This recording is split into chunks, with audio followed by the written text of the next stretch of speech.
let's go back to the full intro. I missed it. I had a whole thing planned right after we finished. I was like, and that's that. Anyways, yeah, 3, 2, 1, let's record a podcast. Hi, everybody. My name is Jake. I'm Alex. I'm Jonah. And this is Uncut Games, the Replay Cafe weekly, or bi-weekly now, I suppose, talkcore podcast. We're here today with our guest. I'm going to let him introduce himself now. My name is Zach. Zach's from Take Detroit and Take Studios. It's on his hat. Is that brand new? I got it for Christmas from my mother-in-law. I like it. Yeah. You actually wear the gifts that people make of your brand. See, I always try to be appreciative, but it's never what I would do. So I also got a bunch of Take Detroit face masks for Christmas that I've never worn. If you want to leave those here, it's a timely gift. We always have people walking in here and we have to say like, hey, you have to put a mask on. And they like slap their pockets and realize that they have none and ask if we have any. I feel like we'll sell them for you. I feel like masks are like, if you can, I go to the gas station a lot. And lots of people don't wear them at the gas station and nobody says anything. I feel like people will try it. They'll go in somewhere and if nobody says anything, it's like, oh, it's cool. I can get away with it. Yeah. Oh, you think that that's what they're doing? They're like, okay. They know when you get out the car, 100%. I don't have a mask. By this point, I do that all the time. Are you guys pumping gas with masks on or no? That's what this thing pumping went down. gas with mask on? No. Going inside, yeah, but not. I've been doing it without, and I'm just worried that someone's going to like try and take me to task for it. I'll have to defend myself on the spot. But I don't know. It's just something like I play out in my head as I get out of my car. I'm like, all right. What a dude thing to be like, someone's going to come up and try and fight me right now. What would I do? If I'm being honest, I'm also not hand sanitizing after I pump either. That was something I quit around August when I calmed down. I just got my first vaccination shot. So I'm hoping to kind of just fly beneath the corona radar and just... How many days was that yesterday or was that the day before? I want to say Monday or Tuesday I got it. Okay, I got mine on Wednesday. Yeah. Pfizer or Moderna? Pfizer. I wanted Moderna, but I just showed up and took whatever they were going to give me. Yeah. Why did you want Moderna? I like the name. I just like the name better. Yeah, I guess when I think about cooler. Pfizer, I like hate the brand because of like everything they went through with being one of the most destructive companies in the American history with the pharmaceutical addiction in the country. I had that big conversation recently with someone. Go ahead. Well, I was just going to say, like, once you get into that, like, you can't stop, though. Like, Johnson & Johnson, just as bad. I suppose I know nothing about Moderna, though. Right. Is there any dirt that I don't know? Probably, but I don't know it. And the name is like it's a cool name. It's just Moderna is cool. Yeah. Pfizer's kind of cool. We got to keep it local, rep the. Is that are they Detroit? Are you saying rep the local like? Oh yeah, like I thought Pfizer was like across there was West Michigan. Yeah. I didn't even know they were like in Michigan. West Michigan is not local. I don't in my head associate with the other side of the state. Anything outside of Detroit to me is basically another state. Yeah, you're like at least you can be coastal in this state in a way you can't in others, and I think just like the East Coast and the West Coast are different on America, it's different in Michigan too. Being from Philly and Pennsylvania, Michigan is all the same to me. Okay, wait. So let's like backtrack it. So even you were Upper Peninsula though? Now that I know nuances, no, but as an outsider, Michigan is just Michigan. This is something I'm always very interested in because I think that they call it brain drain, but like basically just people tend to leave the state or did for a long time, 2000 to, I don't know, maybe middle of the last decade. Mm-hmm. But then around that same time, people started to come back. We had a guy in here this weekend who helped us set up a PS2 and he was talking about coming from New York and what he liked about this place. But I'm always interested about people who come here and why they stay. And so I was curious from your perspective, especially having started your business here, what you're doing now. So my wife is originally from Troy in Metro Detroit. She lived out in Philly for 5-ish years. We met there working together. She moved back to get her PhD at Wayne State and convinced me that Detroit was like the place to be, this cool up-and-coming gritty city. What year was it? Peak hype Detroit. 2012, 2013. It was the year Duggan was elected. And that was like, to me, a big transition year. Mm-hmm. White guy, Mike. Right in. That's why I remember it. The year he was elected is the year I came. I think it was 2013, 2012. Mm-hmm. But I had been in and out of the state for like 2 years prior, going up north because my wife's family has a cottage. So I'm familiar with like... That's pure Michigan right there. Yeah. My wife's family has a cottage. Yeah. My wife's family also has a cottage. Or girlfriend, I guess. Maybe that's why I associate Michigan the same. Like people, it's a thing. leave downstate, go up north. I don't know what west side of the state does, but it's kind of all connected. So Michigan is Michigan. So you were pitched on a gritty city. What was your 1 month later after moving? What was your perception? So I was depressed my first year. It was the first year I felt the winter blues. I've never even experienced in Philly. It's very cloudy and gray here in the winter. Okay. We still get sun on the East Coast. I think that alone makes a big difference if you're not used to it. Is it weird that in my head Philadelphia is not a coast? East Coast. It's me, part it's of like, the East I guess I just clump very Pennsylvania as part of Ohio almost in the map. So the same way the west side is different than southeast Michigan, Pittsburgh might as well be a different state from Philadelphia. I know nothing about Pittsburgh. Most people from Philly know nothing about it. It's completely separate. Philadelphia is definitely East Coast.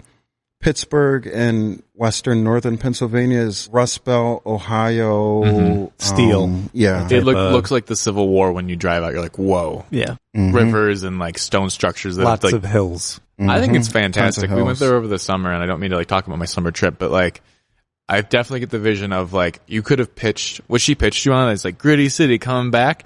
I think she was talking about Pittsburgh.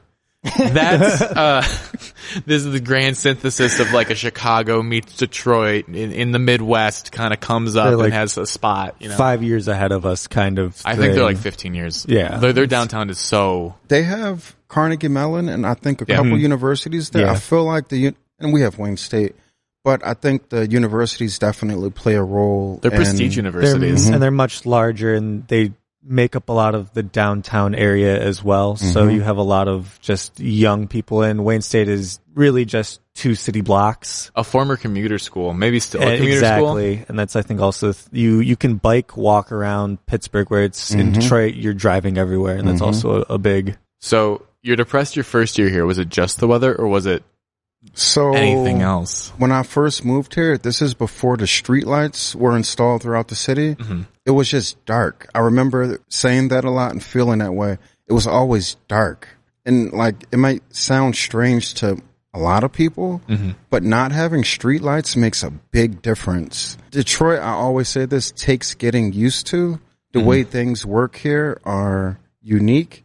And after you figure it out, then you can maneuver the way the city operates. But if you're not used to it, it's a big transition. It's almost like you're locked out. I feel like people don't like. You can go online and find 4 like common things to do, but even when you go there, you're like, oh, I could have stayed home. Honestly, Yeah. you have to like know. Do you have any examples of what you mean by like getting used to like what Detroit is like? Because like streetlights is one. So I wasn't on Facebook at the time when I moved here, but you find out a lot of information about what's going on through Facebook. Okay. Like friends and invites, like people will talk about what's going on. If you drive through the city, and this is years ago, there's not a lot of people on the street. You're not out going to and see about. something. Right. You kind of have to know somebody or what's what to figure out what's going on. It's empty out here. Where is everybody?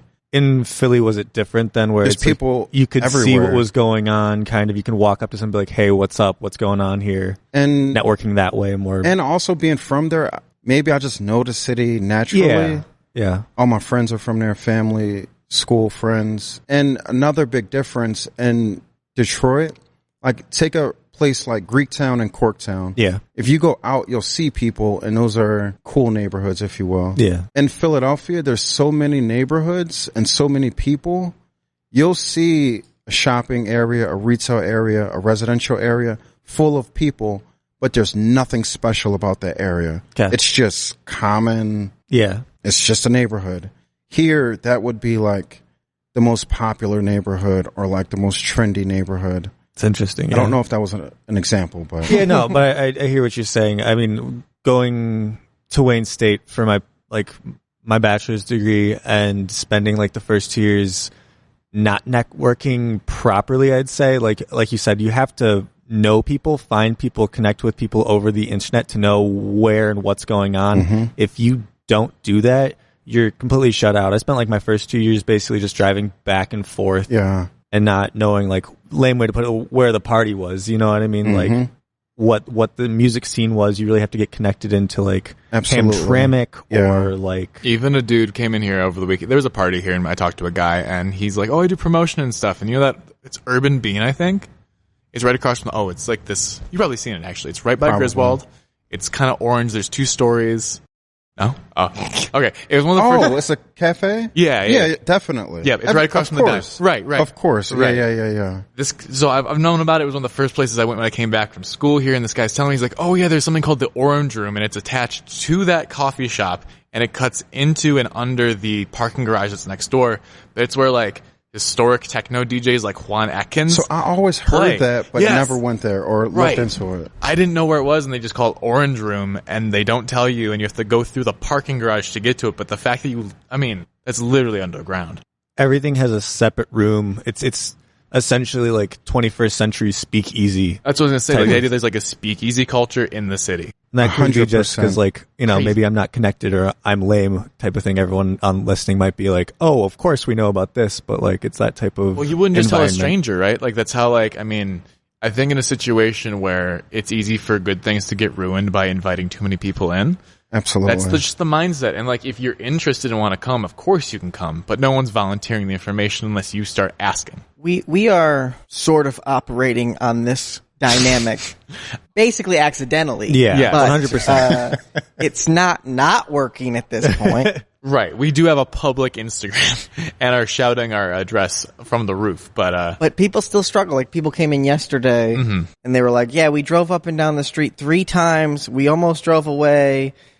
And this is because I didn't put the sign outside the door, but it's like they didn't know we were here. That is so common here, or at least it was at one time. There was this place on the near east side called Tires, and it was like an after-hours venue. Besides the DIA, that's my favorite venue in the city since I've been here. It was like after-hours, illegal drinks, people. They had a ramp, so people were like skateboarding and stuff. Music. Where'd you say this was? It sounds awesome. It was an old car repair shop, and somebody bought it and turned it into something. What? But the city was full of stuff like that, and I just went to a handful of things.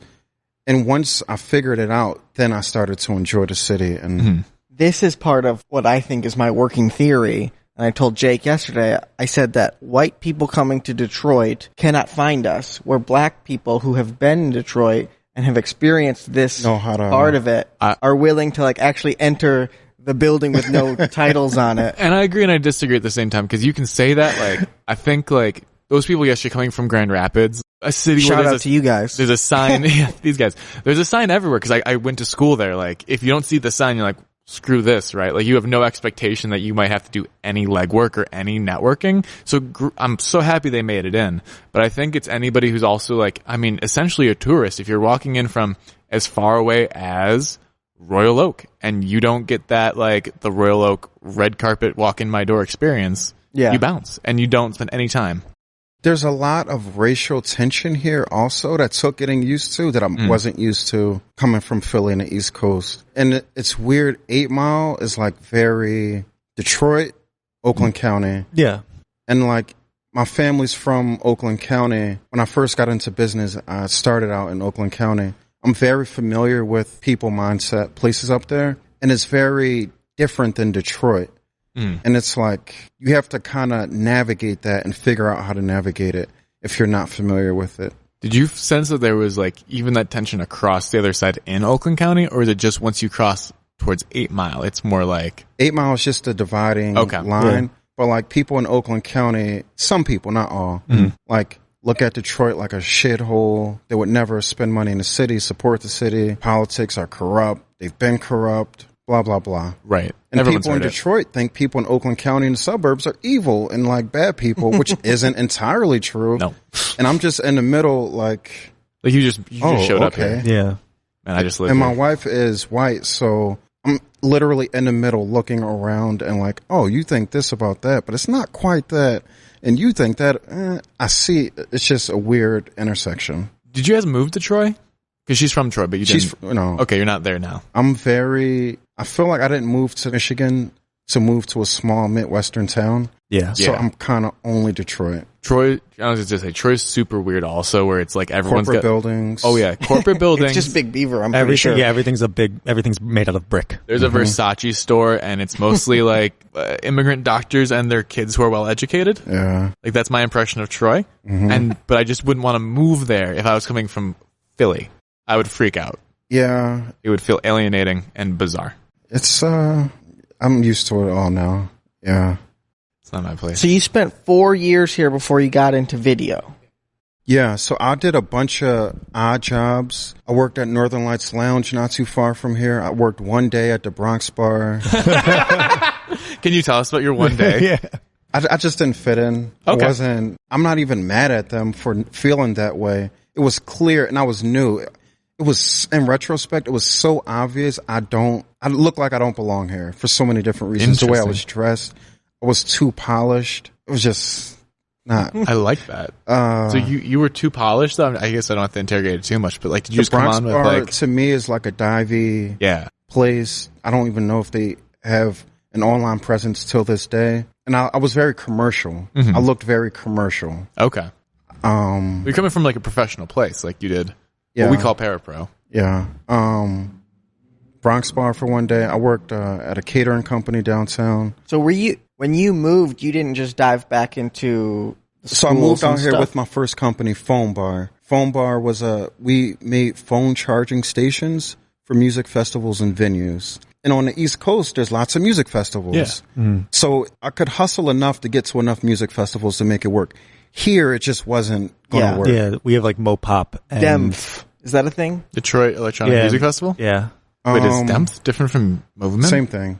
Okay. Rebranding. Okay. That's what I thought. Mopop, I don't even know if Mopop was around then. Okay. Did DEMF become Movement? Is that what you said? That's what I said. No, Movement became DEMF, I thought. Used to be Demph, right? Now it's Movement. Okay. Yeah, definitely Movement now. I don't know. Now that it's been a whole year since anything went on. Well, it's been 2 who years knows what's since it what, happened. yeah. I don't know. So, but you had originally said that you worked with autism and stuff. So you stopped doing that in Philly before you moved? So I quit my job, took my 401k. Backstory. Sure. I always wanted to be in the music industry as an A&R. I thought I had a good ear for talent and music. So I wanted to go to New York and try to figure it out. So I quit my job in 2011-ish, 2012. Went up to New York.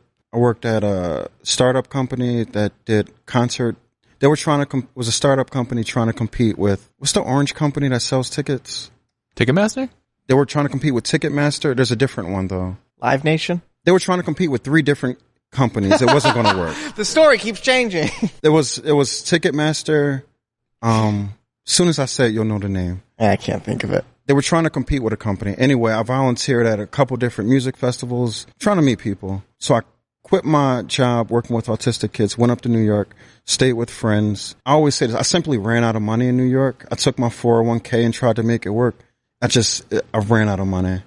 And it was like, I've been here for like 9-10 months, no money. I'm going to go back to Philly. Went back to Philly. My wife was starting her program a couple months later, and I got accepted into TechTown's Venture Accelerator program. So I was like, okay, I'll just go to Detroit now. And that's how I came here. So with my first company, my wife, and that was it. Gotcha. That makes more sense. Because when you were like, just from where you started with the autism thing and then talking about this music thing, I was like, wait, what? It was a hard stop into entrepreneurship that I wouldn't recommend, of like just quitting your job with no plan, trying to do something.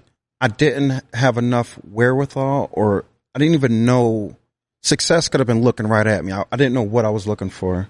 And so your video production brand primarily grew on Instagram. Facebook first. At the time, this is when I could get 1 million views in a week. Like Facebook didn't. They weren't forcing you to pay for bingo exposure. You could just go viral.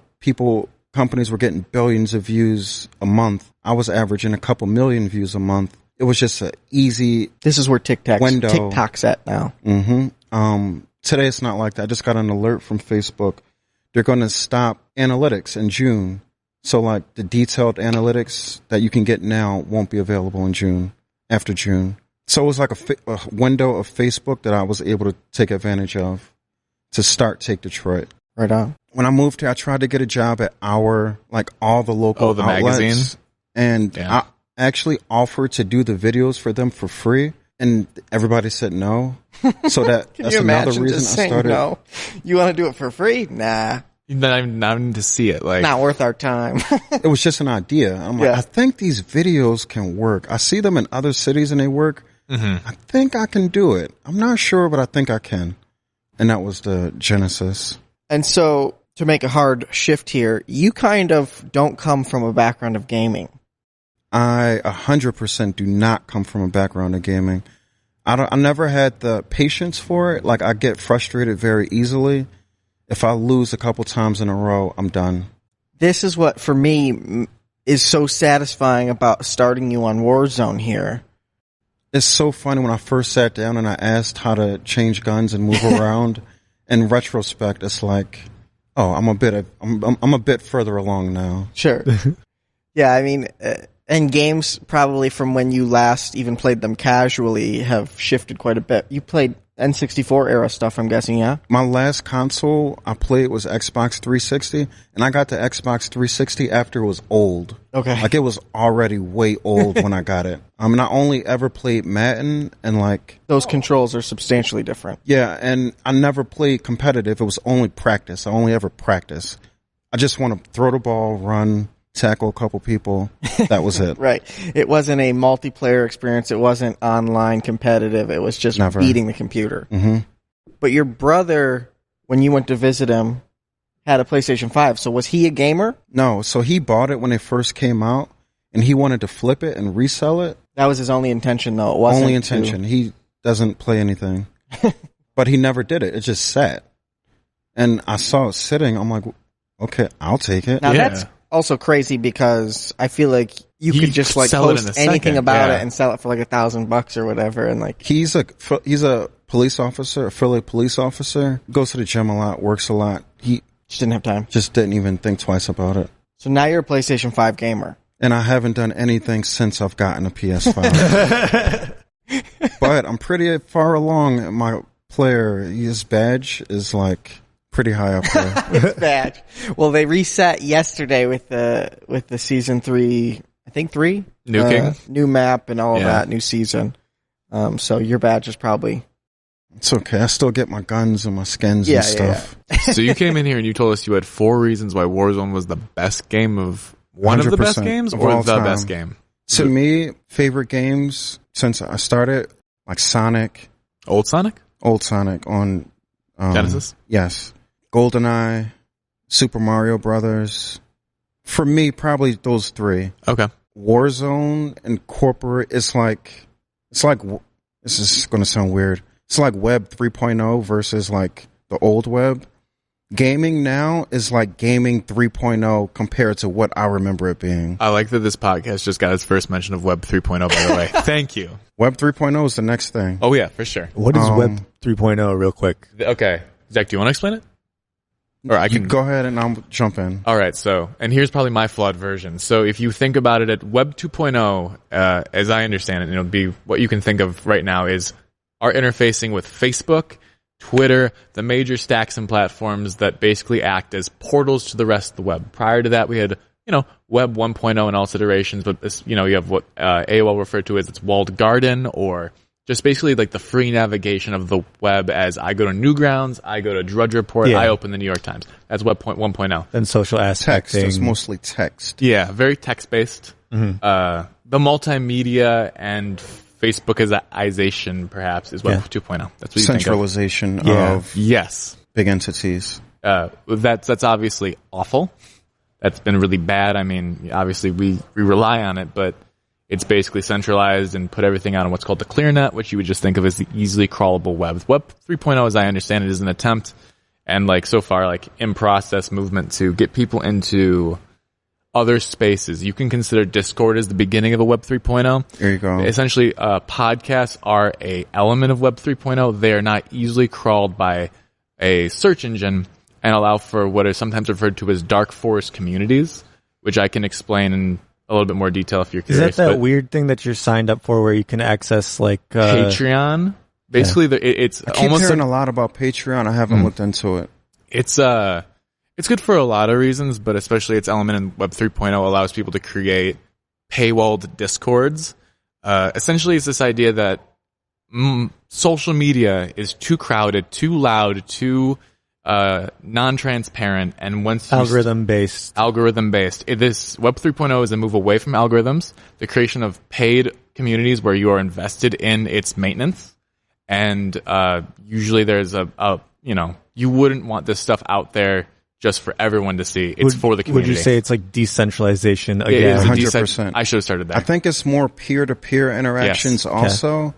Like, if I want to send you a message or send you money, and I hate talking about finance in relationship to DeFi because it makes it very targeted and narrow. But if I want to interact with you, I have to go through Facebook, send you a message. Go to Google, send you a message. I should be able to go to Jonah.com or JonahX.com and send you a message directly from my online profile that I own and manage and blah, blah, blah. Right.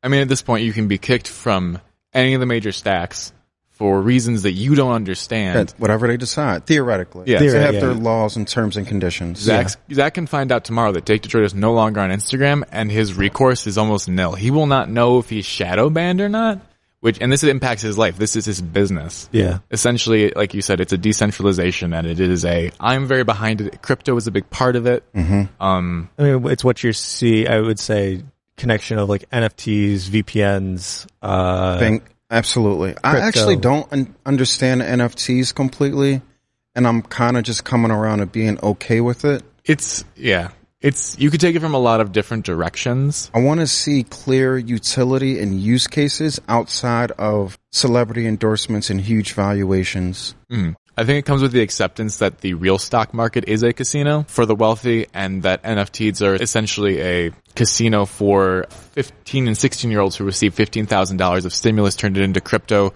and the value of their crypto quintupled or something like that. Now they have a means to circulate that money without bringing it into the real world, where they'll be taxed, essentially. It creates an economy for crypto that exists only online. And what you're paying for, of course, is the technology behind it, not the image that is attached to it. It's the line of code and the technology that has the value. But at this point, it's specifically, when people talk about NFTs, they're talking about art generally, right? That's where it starts, because I think it comes from a long time push in the art world to find a way to compensate artists fairly, which, of course, is what Patreon is also, essentially. It's the clearest visual utility. But there's a lot of things where you could have smart contracts, which are built into things like Ethereum, which is what NFTs run on, have many uses. Ethereum seems like extortion almost, of like our valuation is going to go up because you have to have Ether or Ethereum to buy these other things. So it's like you have to use Ethereum whether you want to or not. Do you have a reason to not want to use Ethereum? It's expensive as shit to do ERC20 token transactions. Okay, yeah. Which people are very upset about. Like, I don't want to, it's just unnecessarily expensive. And I get it why, but I'd like to make this transaction right here without having to have $50 in Ethereum.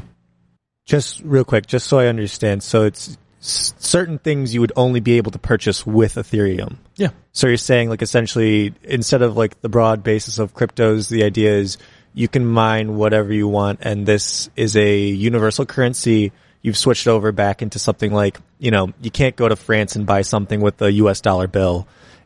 That has kind of turned into the same thing. You can only buy certain things with Ethereum. I can't walk in with Bitcoin or Dogecoin because I'm only familiar with very simple. The NFT market is built, I think you'd say built on the Ethereum blockchain, if I'm correct.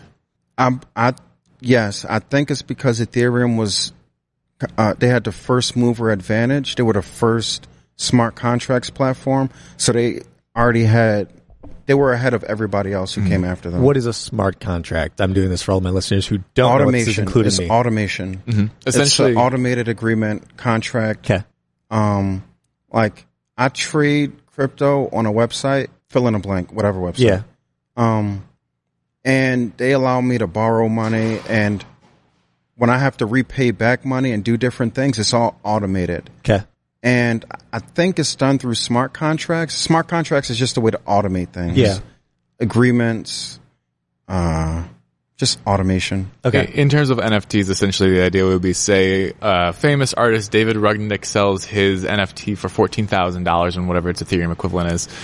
Some guy buys it, but every time that NFT, the image, the JPEG is resold and the line of code behind it is resold, David Rudnick receives a percentage every time of Ethereum on its resale. And that's part of the issue in the art market where wealthy collectors buy a piece of art on the assumption that it might go up, and when it does, they sell it, and then dude who made it gets just the money he made initially, which is maybe $500, but suddenly his painting is worth millions, right? Yeah. He feels cheated. Well, it also stops being art and just starts being what's it called? Not collateral, but capital. You now own capital, and it's a way to invest your money. It's just a place to park your money. Yeah. And from my understanding, that's what people do now in a traditional art world. Exactly. You have it 100% correct. So they use it as a store of value. Instead of me having $100,000 cash in my bank account, I'll put it into this painting where I don't have to pay taxes on it or do anything with it. Yeah. I just have this painting on my wall that's worth this money. It's like owning a block of gold. Mm-hmm. The tweet that was disputed but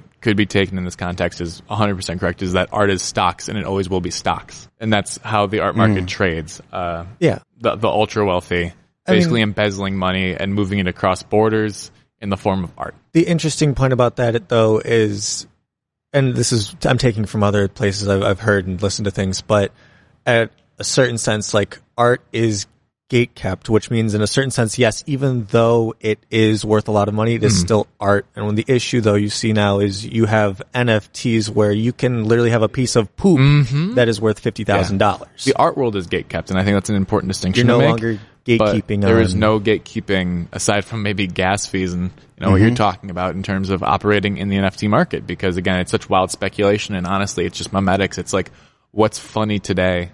Like, it's the reason that GameStop happened, and it's just, I think, a more clear-eyed and slightly terrifying evaluation of how markets work. They are not rational, they're mimetic, and that's how that all goes. So I love the idea of meme coins and meme anything, just to go to show that, like, Bitcoin, an altcoin, a shitcoin, they're all the same thing. Yeah. Like, you might take this more serious than that, but this Bonono coin is like, it's like, I know about Bonono coin. You feed the apes with bononos, and that's their thing. Oh yeah, on our way to return the monkey. That sounds awesome. Is there an Opals coin too? There might be. Opals and Bononos. Okay. It's hilarious, and like, it's a joke today.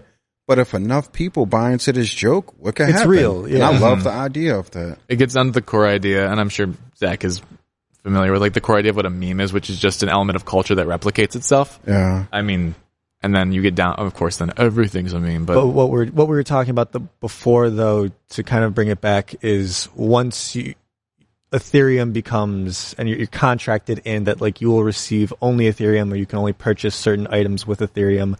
That disregards what we're talking about now, which is like the fun, I would say, but also like the fact that you can create your own thing, and like it could still be worth something, but it also isn't just a retread of what we're doing in our own markets today with, like, traditional stock market or like currency in the sense of like US dollar versus the euro.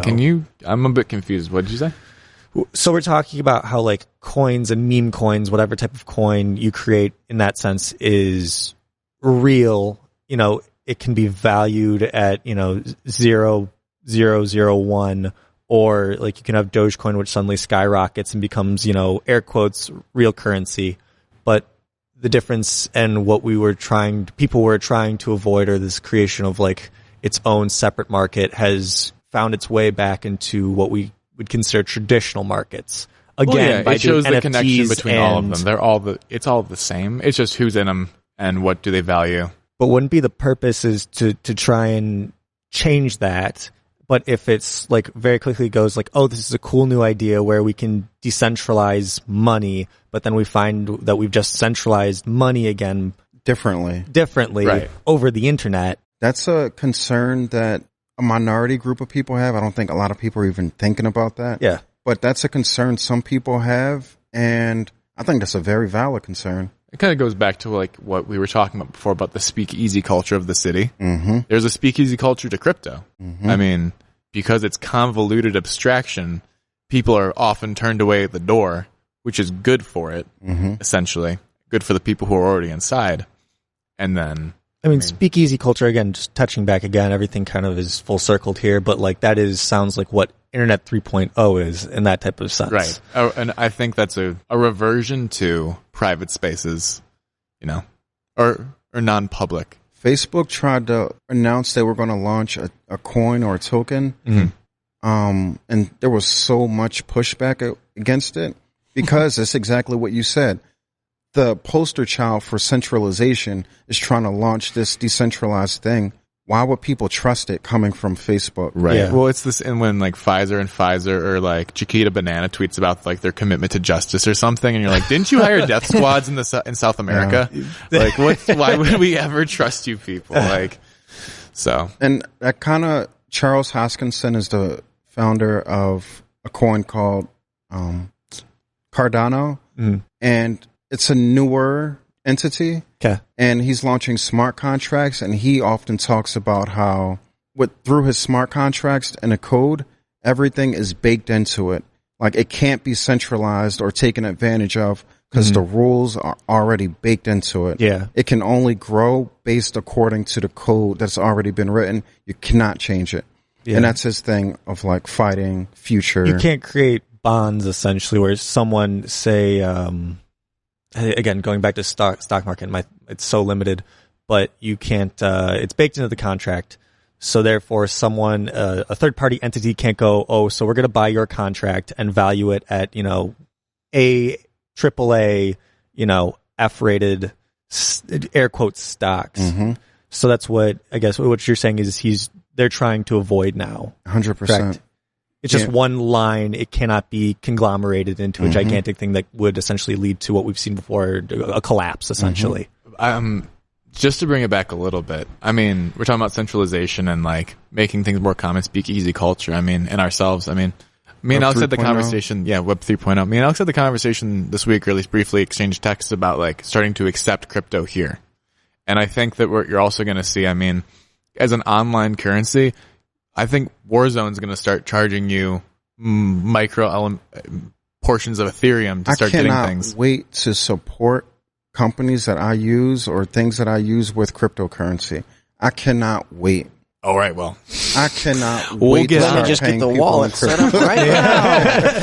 Well, just on a it's QR so much code, easier I have more money in crypto than I do in fiat in the banks. It's actually harder for me to pay with fiat. This sounds crazy that you would have more cryptocurrency than it's been a good year. No, well, so we're trying to buy a house, so all of our money's in that bank account. Yeah. Other than that, like,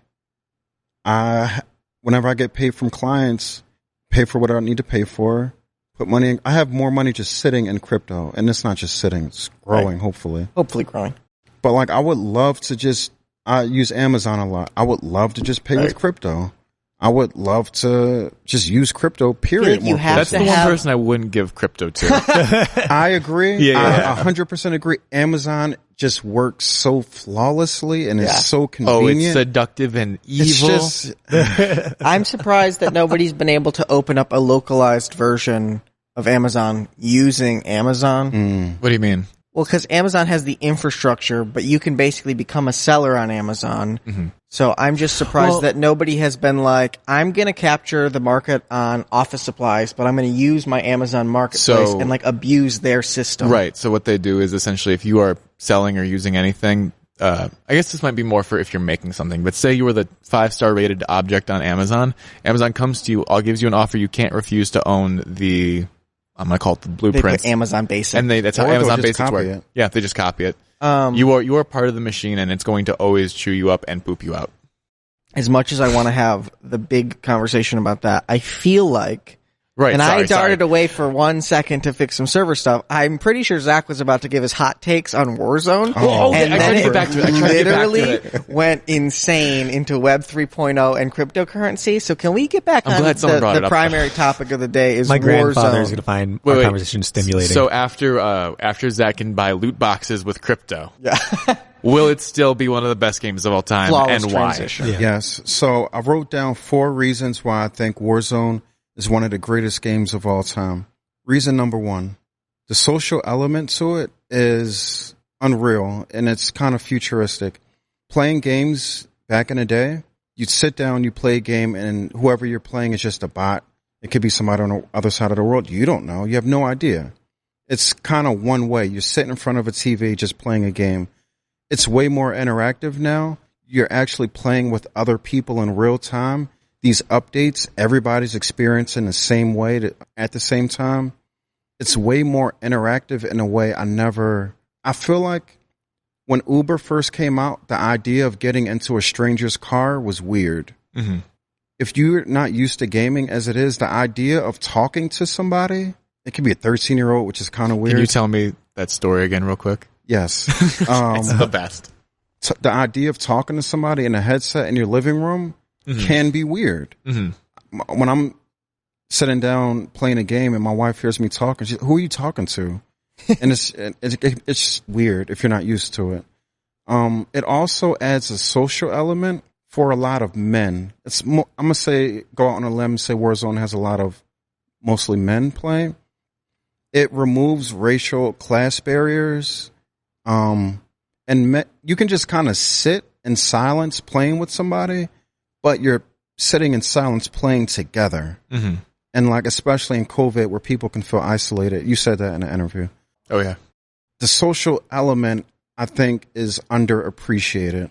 I think I underappreciated it until you put it in that light right now. I was talking, I play with random teams only, and there was some guy, and based off his accent, he was clearly from Boston, and like a thick Boston, I'm gonna say Southie, because I like it, a Southie accent. That's the only place in Boston. Right. Yeah. It's like that in the Liberty Bell, I think, and the Chowder store. So I can imagine in real life, we probably wouldn't talk or interact with each other while we're playing this game. It doesn't matter.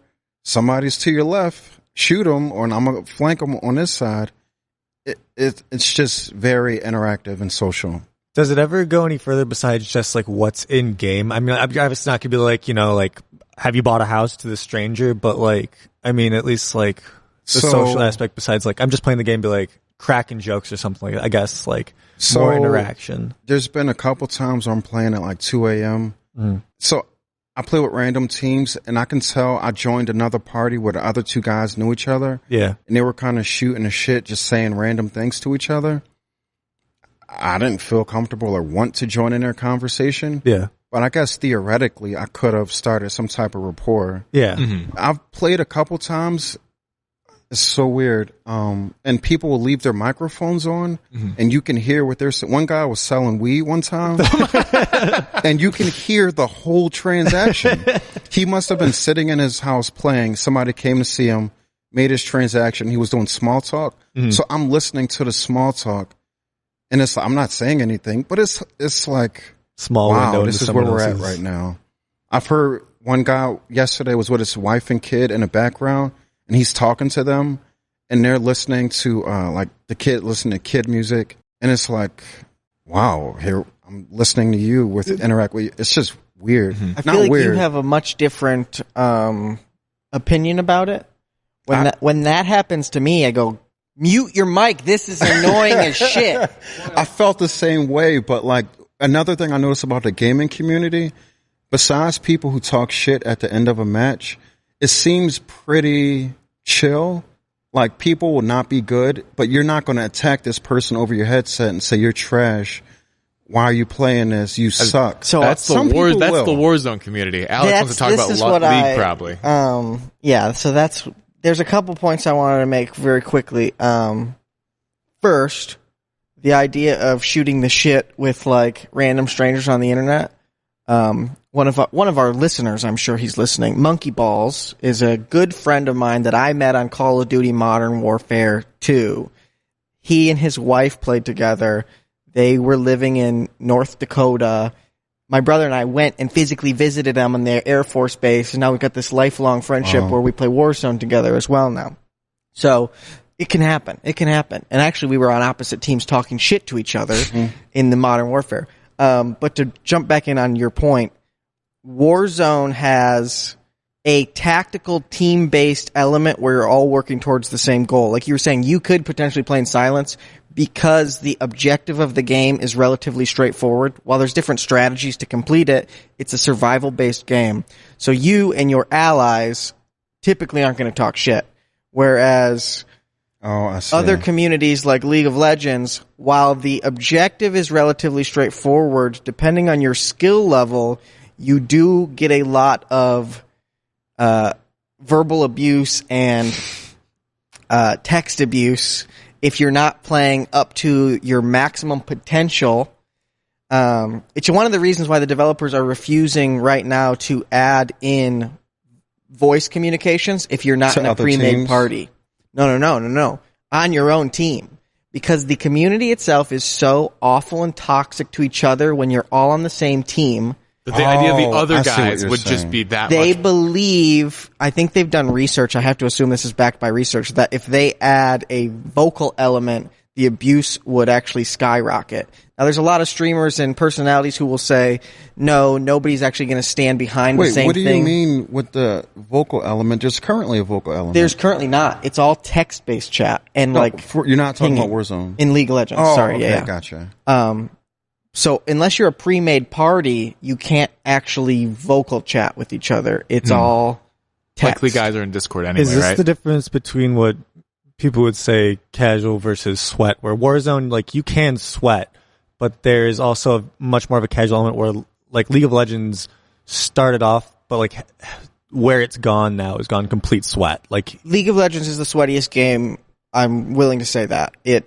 I don't even like to use that phrase. I think it's a dumb phrase. It's a ranked game. It's a competitive game. Of course, you're trying your hardest. It's the most popular competitive game in the world. People used to call us tryhards in Call of Duty. Like, that was what sweating was.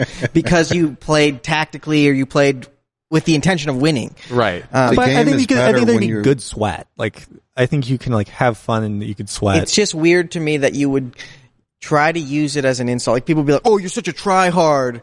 I also found it upsetting. That's only because people called me that. I think gaming has evolved, though. At one time, you might look at somebody and say that.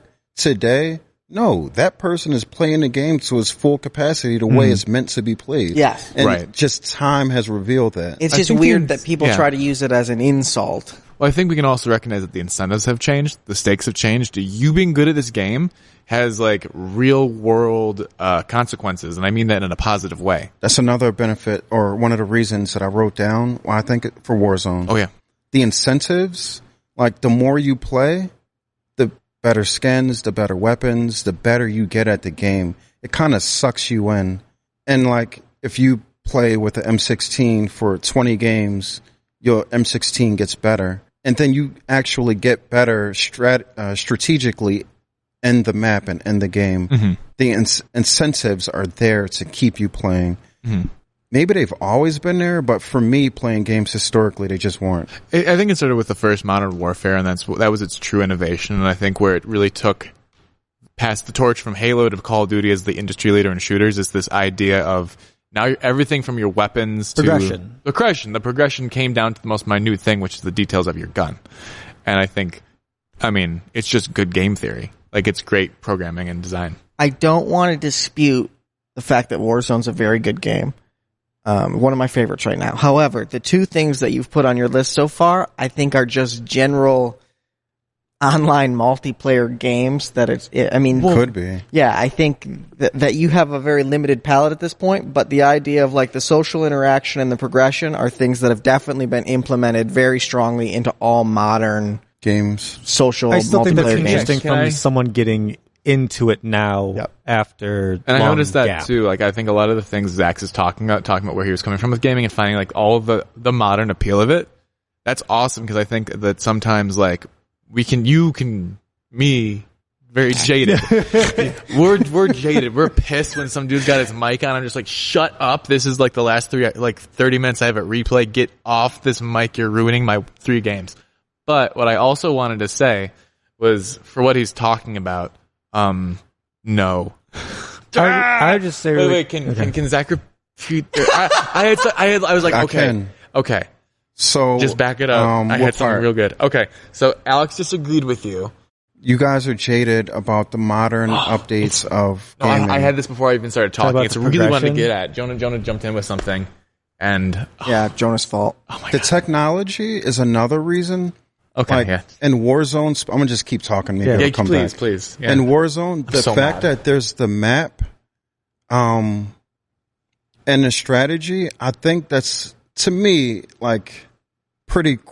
It incorporates a lot of real world things that I don't even know what I'm trying to say. You're talking about like directionally and like it's wayfinding. It kind of tests your intelligence of and like your knowing memory, how to navigate it. Yeah, for sure. It incorporates real intelligence in a way, and not to say you have to be smart, but you have to think a little bit. What I think is interesting about it is that there is clearly a differential between casual and competitive players, especially in the Warzone landscape. And this is something that I pride myself on a little bit, is being able to predict not only your opponent's movement, but put yourself in their mindset so you can counterplay them. Mm-hmm. And it's a skill that I definitely have developed mostly from League of Legends, like predicting map movement and having the awareness and predicting what their intentions are, because we're all working towards the same intention. But if you put yourself in their shoes, and it might be, it's different in different situations, but like coming up on downtown, you can reasonably assume that there are people in X, Y, and Z buildings and that their intentions are going to be to kill you, and probably element of surprise, and playing around the buy stations and using that knowledge to outplay them or counterplay them 100%. Or predict them. So I think that's one of the big things where a competitive player is always trying to predict what the other person or other squads around them are doing. And the zone helps a lot with that because it forces you out of an area. And we talked earlier about, gatekeeping and, going past somebody to keep them out of the circle on the next circle. Mm-hmm. So there's a lot of different strategic elements, and there's a lot of brain power. And I think you're right. Like even wayfinding and stuff like that, there are so many skill-based things happening all at the same time. It's not just the mechanics of a controller. It's also the brain power to predict and shoot and blah, blah, blah, blah. So I remembered my bit a little bit. Okay. All right. So Zach was talking about like the first 2 things he talked about is like highlighting the best elements of Warzone. And you acknowledged and you said, I don't want to contradict the fact that Warzone is one of the best games, but these elements are also shared in other games. So I wanted to ask, is there anything in your opinion about the way that Warzone implements these 2 things that does make it special? Like, you're asking me? Yeah, it's more to you, like as a response. I was hoping this was a Halo question so I could say, yeah, Halo doesn't do that. Which is what I like about it, but go ahead. So what's your question exactly? I'm sorry. Essentially, like, does Warzone versus Fortnite implement these elements differently? Because you find it to be one of the best, and I think I would catch you playing Fortnite if you thought it did as good of a job. I guess I think for me personally, in this vein, is that Warzone has a familiarity for me. Mm-hmm. Coming out of being a Modern Warfare player, basically my entire gaming history it's within Call of Duty. Fortnite for me had a big learning curve, and it was more mechanically challenging. It's as Nora said, it is a big brain game because there's a building element, there's all these other things. And yet I think what their gimmick is, besides the building, and gimmick isn't meant to be insulting, but what their gimmick is it's a very arcadey based game geared towards a younger audience. So the payoff isn't in the realism, it's how big and cartoony and, giving your characters emotes where they dab and do different, like, really trendy things. They play a lot on trends. They have Marvel-based events. The skins are changing to be more modern and current. Where Call of Duty, there is an element, of skinning your guns and finding characters, but it's also in the competitive fashion, like, there's one skin that everyone wears. It's the Rose skin. It's all black. It's like It's actually an unfair competitive advantage. So it's not about looking like Superman or Thanos or whatever the hell, and it's not about making your character like read a book before you trick shot 360. I think It's actually a turn off for me why I don't like Fortnite and other games that may be equally as good. Yeah, Battle like I Royales. like the realism, even in the physics. I noticed that with Halo, you guys can jump down and then you'll go to the side. Like the physics aren't human, real, or whatever. Yeah, you're a space marine, so that's fair. Yeah, I was gonna say I'm a super soldier engineered. It's in the I get lore. it. I'm mostly robot man, but I do want to give this a bit of a visual because I like what you're saying, and this is a question I was gonna ask about like the different ages and stuff, and like we're all in our late mid 20s, 30s, etc. I feel like if like Warzone's like a big baseball mitt that can catch you, right? Like as you grow, like you will come into Warzone. I think it's very hard for people who are in a later stage of life to go play as Iron Man in Fortnite. There's something about it. I'm 35. I do not want to fucking dab or all this other stuff. I'm just not into it. I like the music. Yeah. I don't want to see cartoons. I mean, there's a reason why Period. the game was so popular, but your question was, does Warzone do it better? And I don't think that's true. Well, that's what I think it is I've a gotten stylistic and demographic approach to the two styles. Right? In this way, it's more accessible to all ages by actually being more geared towards an older age, because you can always at any age pick it up, but there's like an age cap essentially to the aesthetic appeals of Fortnite. Well, Fortnite is for 3 people. It is for Interesting. 14-year-olds. It is for 35-year-old streamers to make millions off of 14-year-olds. And it's for people who got in when it first started and became so good at the game that they created a huge community around it. I can't remember his name, but he came in and he has a big group and like Will? Yeah. Oh my gosh. And like I don't think he's like super into the aesthetics of it. I But think he he's plays so, Overwatch. Am I wrong? He plays Fortnite. They're a Fortnite, yeah. But I he, hate he that. I doesn't hate even the look team. at the aesthetics anymore. Like it is The game, so not the team. beyond actually like anything besides the point of winning, which is I think is also super interesting because he's become so good at the game that like looks like it's for kids who want to dab and hit the jewel, Sorry, I'm sorry. That's so hard.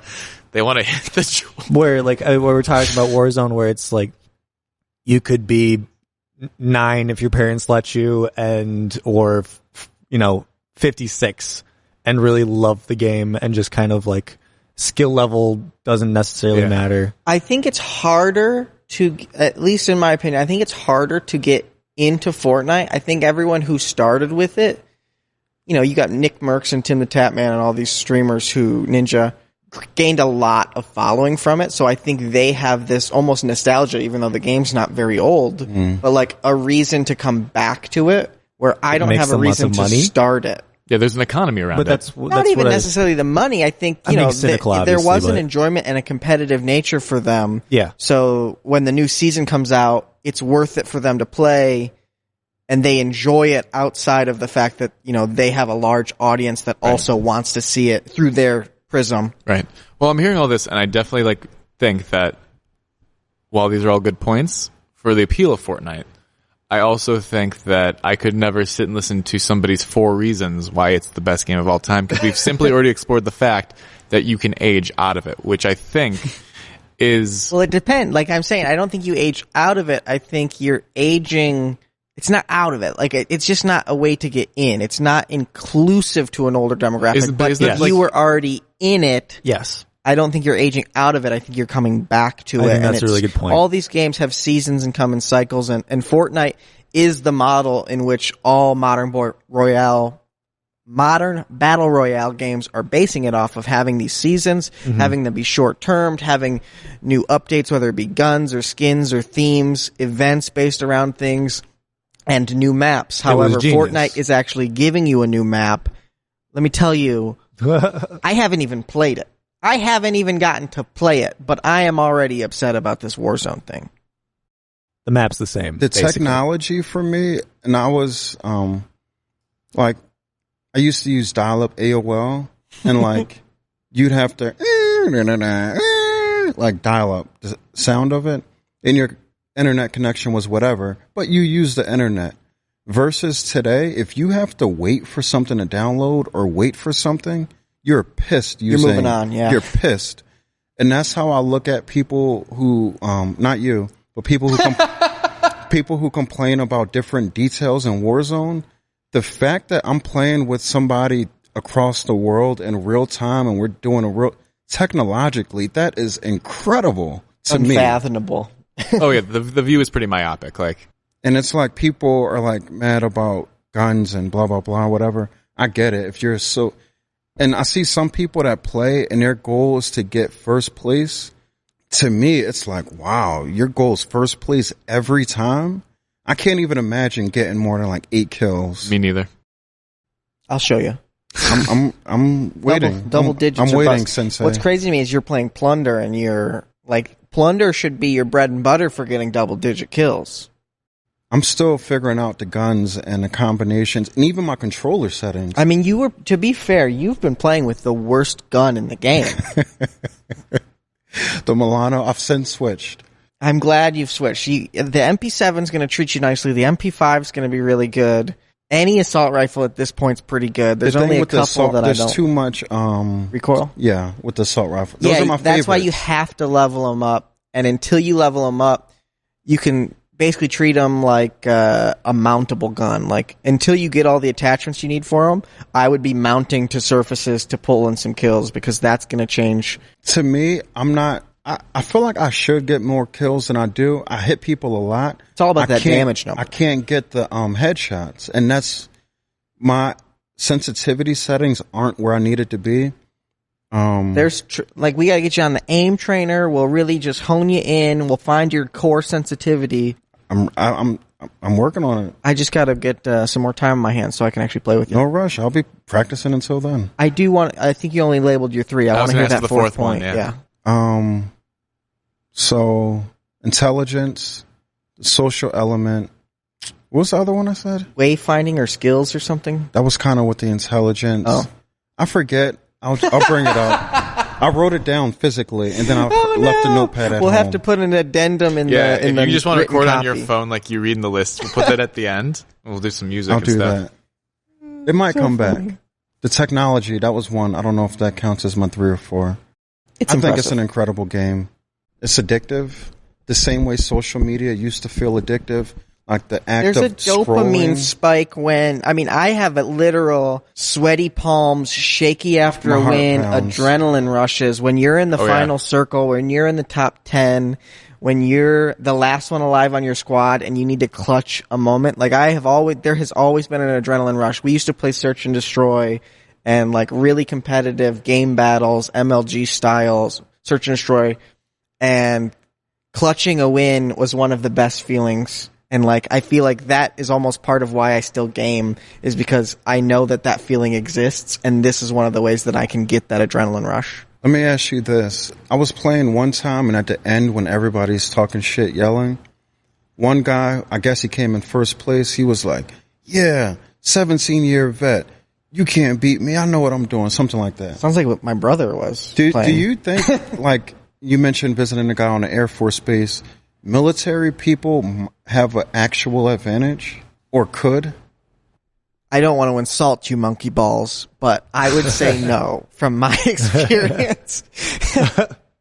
I think that I don't know if when he was saying 17-year vet, he was referring to his actual military status, or if he was referring to the fact that he's been playing Call of Duty for 17 years. I took it he's been playing Call of Duty for 17 years, yeah. Because my brother says shit like that about like League of Legends. He's like, I'm a 10-year vet, even though he only played like 3 games when it came out the first time. So I took it as actual vet. It could have been. Yeah, I think he was like saying he knows what he's doing because he's been playing Call of Duty so long. It sounds like it's his first win though, so I don't know.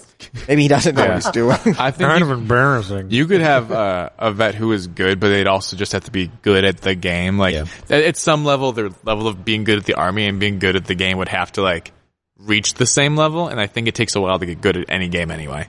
If you played the game in a You'd also have to play with dudes who are also in the Yeah, I military. was going to say, if you are Yeah. all following the same like tactical strategy, I think we, maybe this is tooting my own horn, but I think we play a lot better when we actually listen to me as the squad leader versus we all run around with the general idea of what we're supposed to be doing. Like team games are played as a team. Having someone who keeps you on task or objective focused, I think, is important, and it doesn't necessarily have to be like bossing people around or telling people how to play the game as much as just reminding them of the task at hand or moving together as a unit and having like set micro goals throughout the macro. It's funny. I'm not good at all, really, but I probably do the most talking as far as trying to lead to. Well, you're playing with random, so yeah, I think it's an interesting. It's a whole different dynamic than being with a squad of your friends. I mean, when you speak in a game, I think there's different roles you can fill. We've been doing this Halo League, and I realize that in the game, I cannot articulate a place or a thing to do, but I can cheerlead the shit out of something. Well, that's part of the Halo problem. Like, from me playing those big team battles the other night, I'm like, they're behind us, and everyone's like, the spawns are just all over. What are you talking about? I'm like, they're on the hills. They're like, there's 6 different hills, Alex. What are you talking about? But that's the thing. There's, like, when we play with Lavish, who's currently leading our league, Lavish knows where the spawns are. He knows when the weapons are going to spawn at what time point. You play that level, like, we played completely tactically in the way that you would lead a squad. Lavish led that squad. And we mowed them down, like, literally, like, you could put battles in sequence 4v3s, 4v4s of just wiping them out and running to their spawn and wiping them out again. The maps on Halo do not have obvious enough landmarks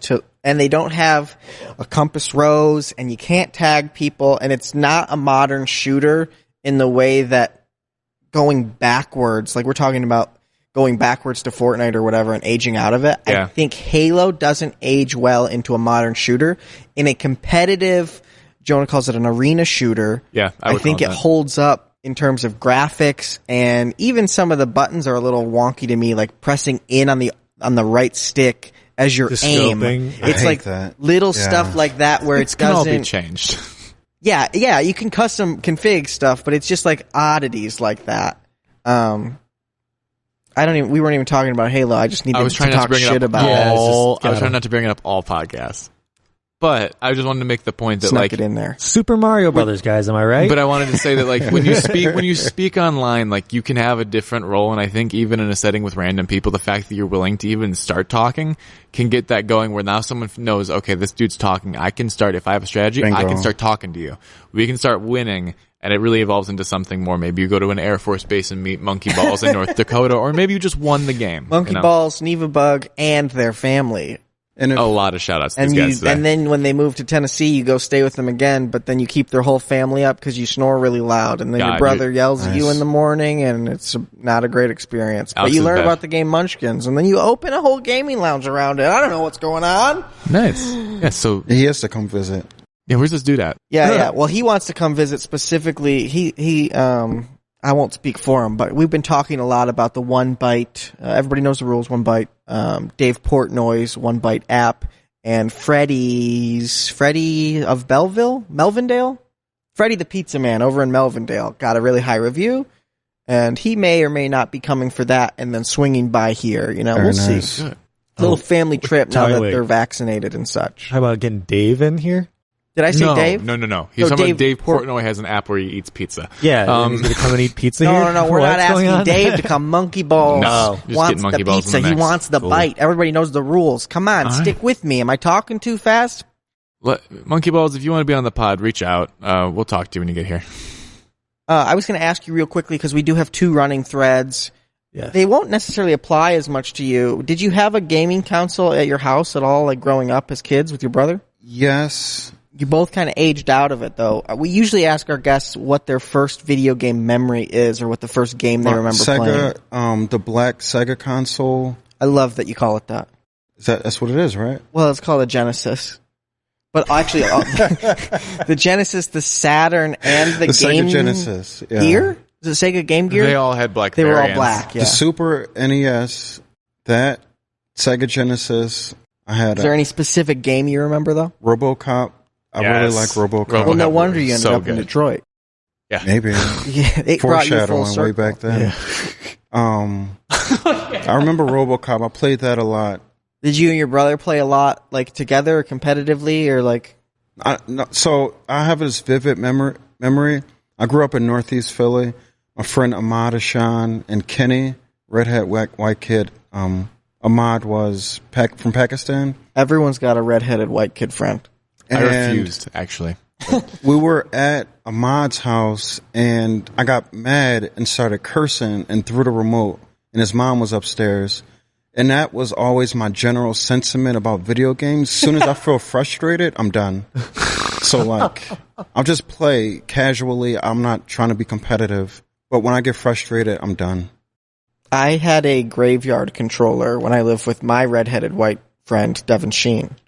And we probably broke almost $1,000 worth of controllers and at least 2 TVs. I was told that Devin punched a hole in a CRT.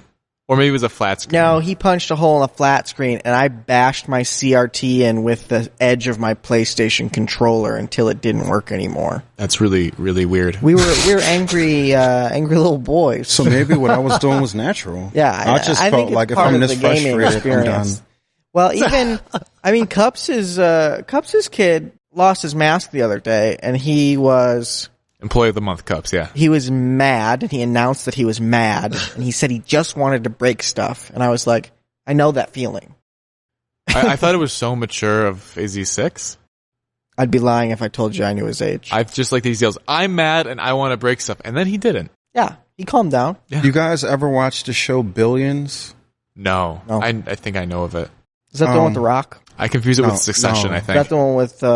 No, I'm thinking of Succession. Giamatti. You're right. Oh, okay. I'm thinking of Succession. Shit, we could go on a whole nother podcast about I'm 2 this. episodes That's what I'm in. thinking I just of. started last week. No, Billions. Man! Billions is the one with Bobby Axelrod. That's not Succession. Okay. So Billions, I'm right. They're very, very... I'm less if you like excited. Succession, you'll like Billions. I don't know. So I get Succession confused. is a... Very similar. No, Billions is very, very, very, very good. They're both HBO, right? Hulu, I think. Okay. Succession's HBO. Yeah. That's what makes it so good. And the casting and It's very good. Give it a go. but Billions. Succession, we're blowing right past I'm Billions. just gonna keep ignoring Billions because Succession is actually done by the same creator as The Big Short. Yeah, you can Why tell. can't I think of his name? Well, he's but that style is so visually interesting when it's set amongst this like family drama. Oh my god, I could go on and on. We don't have time for this though. What are you doing? I'm gonna wrap it up. Tell me about Billions. Billions. There's one scene. Bobby Axelrod is the billionaire main character, and his wife, and his kid are around a breakfast table having breakfast, and his kid's talking about a problem at school, and you see Bobby talk through how to handle it from a strategic point of view to the kid, and grand scheme of things, like the kid is learning business directly from his dad, and you see it happening. I feel like kids that are adapting to video games today, in an indirect way, they're learning technology and how to navigate their way around a computer. Mm-hmm. I talked about your mouse sensitivity when I used it the one time. You have to know your way around a computer in order to have your mouse that sensitive. Right. That kid who was expressing his frustrations, let's say he's 10.